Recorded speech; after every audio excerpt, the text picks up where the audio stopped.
ആസ്ട്രോലാബ്.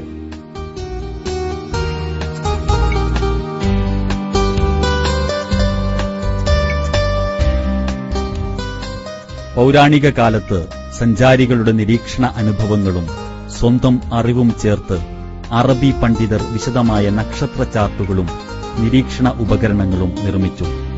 അൽ Battani, അൽ സൂഫി, അൽ Khwarizmi, Ulugh bag തുടങ്ങിയവർ കണ്ടുപിടിച്ച റുബൂഉൽ മുജയ്യബ്, ആസ്ട്രോലാബ് മുതലായ നിരീക്ഷണ ഉപകരണങ്ങൾ അക്കാലത്തെ ഏറ്റവും സങ്കീർണ ശാസ്ത്ര ഉപകരണങ്ങളായിരുന്നു. അവയുടെ മോഡലുകൾ ഈ സ്റ്റാളിൽ പ്രദർശിപ്പിച്ചിരിക്കുന്നു.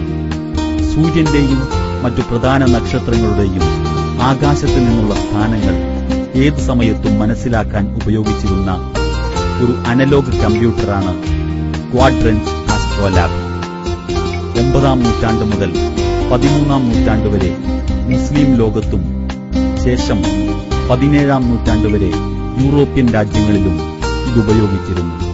അതോടൊപ്പം സ്ഫെരിക്കൽ ആസ്ട്രോലാബ്, പ്ലാനിസ്ഫെരിക്കൽ ആസ്ട്രോലാബ് എന്നീ ഉപകരണങ്ങളും ഉപയോഗിച്ചിരുന്നു.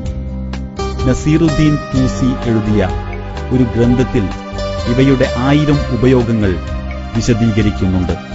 പ്രധാനമായും ഗണിതശാസ്ത്രത്തിലെ ഒരുപാട് പ്രശ്നങ്ങൾക്കുത്തരം കണ്ടെത്താൻ ഈ ഉപകരണങ്ങൾ മുഖേന കഴിഞ്ഞിട്ടുണ്ട്.